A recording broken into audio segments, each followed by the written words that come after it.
दोस्तों एक स्कूल होता है और स्कूल का वक्त लगभग 9 साढ़े 9 बजे का वक्त होता है। एक लड़का जो है अचानक बेहोश अवस्था में पाया जाता है और उस बच्चे को इमीडिएटली जो है हॉस्पिटल में एडमिट किया जाता है और एडमिट होने के बाद वहाँ से इन्फॉर्मेशन आता है कि उसकी मौत हो चुकी है। और इस मौत के बाद स्कूल के बाहर आक्रोश होता है, परिवार के बीच आक्रोश होता है और सभी लोग ये जानने के लिए काफ़ी परेशान हो जाते हैं कि आखिर बच्चे की मौत हुई है तो कैसे हुई है। माता पिता से लेकर के आसपास के लोग भी जानना चाहते हैं कि आखिर ये घटना हुई तो कैसे हुई, इसमें किसका हाथ है। इतनी साइलेंटली से उसकी मौत होती है कि न पब्लिक को, न टीचर को और न ही उसके साथ रहने वाले बच्चों को पता चलता है। तो चलिए आज की कहानी में यही जानने की कोशिश करेंगे और कुछ सीखने की कोशिश करेंगे। तो चलिए स्टार्ट करते हैं वीडियो।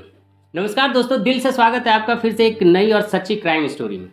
दोस्तों यह कहानी को आप तक लाने का उद्देश्य किसी का दिल दुखाना या परेशान करना नहीं, बल्कि आपको जागरूक और सचेत करना है।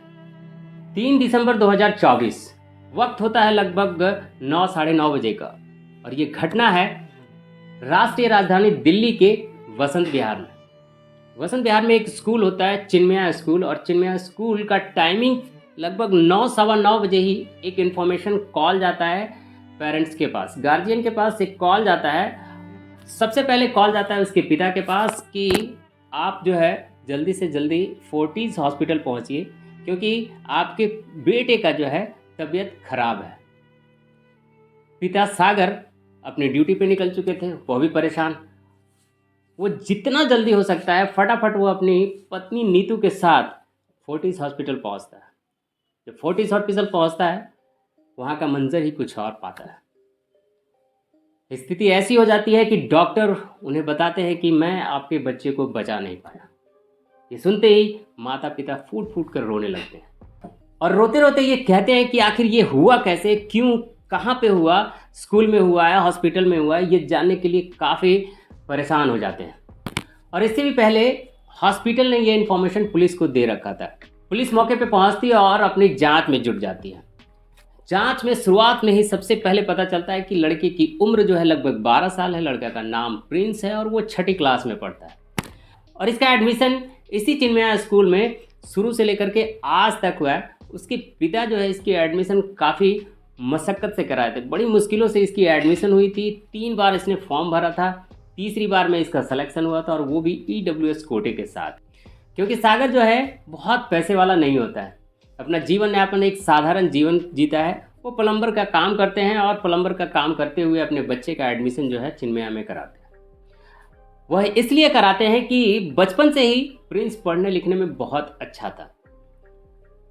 उसकी पढ़ाई को देखते हुए माता पिता ने ये डिसाइड किया कि एक अच्छे स्कूल में उसका एडमिशन किया जाए और उसके लिए उसने EWS कोटे के तहत उसका एडमिशन तीसरी बार में हो जाता है और वहाँ से उसकी पढ़ाई स्टार्ट हो जाती है।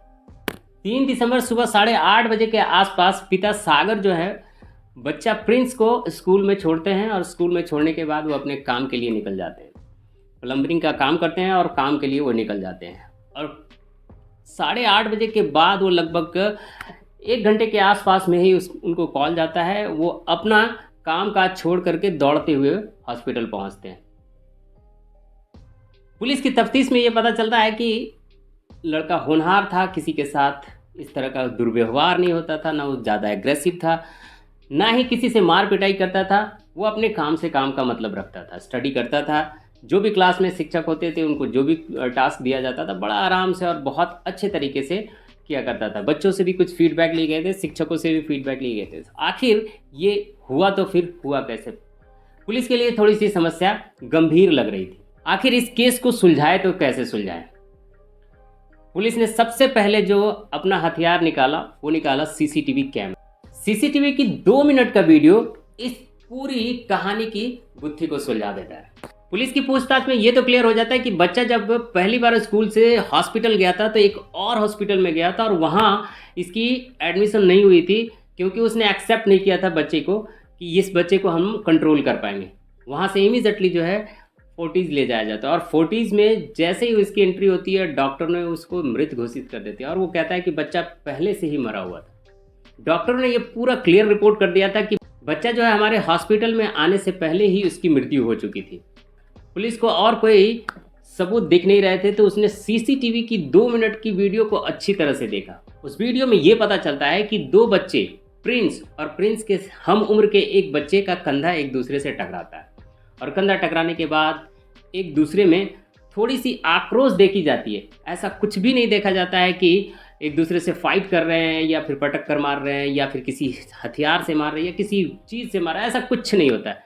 सिर्फ दोनों के बीच आक्रोश होता है, कुछ बात होती है और बात होने के बाद सामने वाला, प्रिंस के सामने वाले बच्चे जो हम उम्र का होता है, उसके गर्दन को दबा देता है और गर्दन को लगभग कुछ सेकेंड तक दबाए रखता है। दबाए रखने के बाद जो है प्रिंस एकाएक ज़मीन पर गिर जाता है, उसके मुंह से झाग निकलता है और झाग निकलने के बाद कुछ बच्चे जब देखते हैं तो ये कंप्लेन शिक्षक को दिया जाता है और वहीं से फिर इमीडिएटली उसको एडमिशन के लिए हॉस्पिटल भेजा जाता है और यही 2 सेकंड के वीडियो में उसकी मौत हो जाती है। अभी इसकी पूरी तफ्तीश अभी बाकी है, उसका पोस्टमार्टम रिपोर्ट अभी बाकी है, लेकिन इसी 2 मिनट के वीडियो में पूरा का पूरा खुलासा होता है और एक नन्हे बालक ने दूसरे नन्हे बालक की हत्या कर देता है। उस दूसरे वाले बच्चे का डिटेल अभी हाइड ही रखा गया है। अब इसमें समझने वाली बात है कि आखिर ये झगड़ा हुआ था कैसे, क्या कोई पर्सनल था या पुरानी रंजिश थी या गार्जियन के थ्रू था या बच्चे के थ्रू थी, ये अभी कोई क्लैरिटी नहीं हुई है। लेकिन घटना तो हो जाती, बच्चे के हाथ से बच्चे की मौत हो जाती, गार्जियन परेशान होते हैं, फैमिली मेम्बर रो रो के बुरा हाल होता है, पूरी गुहार लगा रहे हैं कि इसकी मुझे अच्छे से जांच हो और इसकी सज़ा भी मिलनी चाहिए। लेकिन वह भी बालक जो होता है वह भी बालक होता है। अब देखने वाली बात ये होगी कि क्या उसको सज़ा मिलता है या क्या पनिशमेंट दिया जाता है, ये तो जब होगा तभी पता चल पाएगा। आपको बता दें कि जब गार्जियन से इसके बैकग्राउंड और इसकी डिटेल निकाली जाती है तो वो कहते हैं कि बच्चा जो है इतना होनहार था कि उसने कमिट करके रखा था, अपने फैमिली मेम्बर को बोल कर रखा था कि पापा मैं बड़ा होकर के इतना बड़ा कार इस गली में खड़ा करूँगा कि गली वाले देखते ही रह जाए। साथ ही साथ उसने अपनी मम्मी को भी प्रॉमिस किया था कि मम्मी आपके लिए एक बड़ा सा घर बनाऊँगा जिसमें आपको किसी भी चीज़ की तकलीफ़ नहीं है। माँ बाप का लाड और प्यार, माँ बाप का दुलारा इस दुनिया में तो नहीं रहा, लेकिन उम्मीद करते हैं कि इस तरह की घटनाएं भविष्य में ना हो, क्योंकि किसी न किसी तरह से एक हंसता खेलता परिवार उजड़ जाता है। दोस्तों आज का वीडियो बस यहीं तक, मिलते हैं हम लोग नेक्स्ट वीडियो में एक नई और सच्ची घटना के साथ। तब तक के लिए आप और अपने परिवार का ख्याल रखें। यह वीडियो देखने के लिए बहुत बहुत धन्यवाद। जय हिंद।